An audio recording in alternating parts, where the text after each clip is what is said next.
খুব সহজেই, খুব সহজ পদ্ধতিতে, খুব ঘরোয়া পদ্ধতিতে, ঘরোয়া মশলা দিয়ে এইরকম ঝরঝরে চাউমিন বানিয়ে নিতে পারেন। এই রেসিপিটা পুরোটা দেখবেন, তাহলে বুঝতে পারবেন কিভাবে বানিয়েছি। আশা করি আপনাদের ভিডিওটা ভালো লাগবে। সন্ধ্যার নাস্তায় চাউমিনটা প্রথমে জলটা ফুটিয়ে নিয়েছি, আর তার মধ্যে দিয়েছি সাদা তেল দেওয়ার কারণে কিন্তু ঝরঝরে হবে, একটার সঙ্গে একটা লেগে যাবে না। এইরকম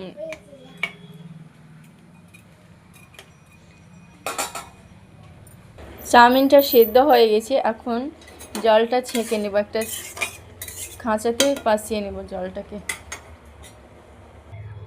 এখানে একটু সাদা তেল দিয়ে দিলাম, যাতে একটার সঙ্গে একটা না লেগে যায়।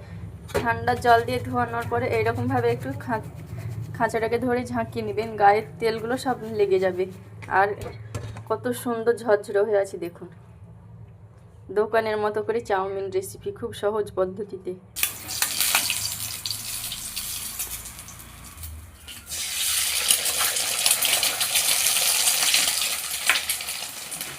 এখন ডিমটার মধ্যে সামান্য কিছুটা গোলমরিচ আর দেব লবণ। এরকম করে ডিমটা ঝুড়ো ঝুড়ো করে নিব, তাহলে দেখতে ভালো লাগবে। দেখুন হালকা ভাজবো, বেশি ভাজবো না, তাহলে এই সেটে খেতে কিন্তু ভালো লাগে। এখন বেঁচে যাওয়া তেলের মধ্যে কিছুটা তেল দিয়ে পেঁয়াজ কুচি, লঙ্কা কুচি দিয়ে একটু ভেজে নেব। খুব কড়া করে ভাজার দরকার নাই, সামান্য করে ভেজে নিলেই হবে। এর মধ্যে এখন টমেটো সস দিয়ে দেব, কিছুটা টমেটো সস ওপর থেকে দেব একটু।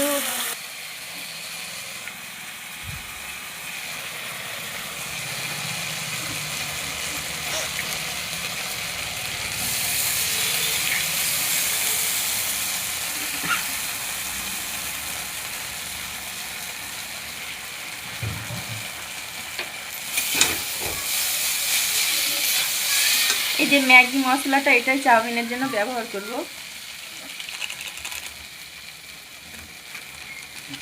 কিছুটা কাশ্মীরি লঙ্কার গুঁড়ো কালার করার জন্য, আপনারা না চাইলেও দিতে পারে, এটা অপশনাল।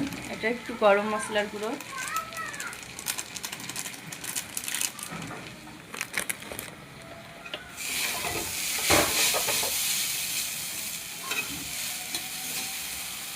ওপর থেকে এখন ডিমটা দিয়ে দিলাম ভাজানো হওয়ার পরে। দেখুন কতটা ঝরঝরে হয়েছে। এর ওপর থেকে টমেটো সসটা দিলে খেতে ভালো লাগে, সেই জন্য ওপরে টমেটো সস দিয়ে দিলাম। কি সুন্দর ঝরঝরে হয়েছে দেখুন, একটার সঙ্গে একটা কিন্তু একটাও লেগে নাই, আর কালারটাও খুব সুন্দর হয়েছে, অসাধারণ। খুব সহজ পদ্ধতিতে এইরকম করে একবার হলেও চাউমিনটা বানিয়ে খেয়ে দেখবেন।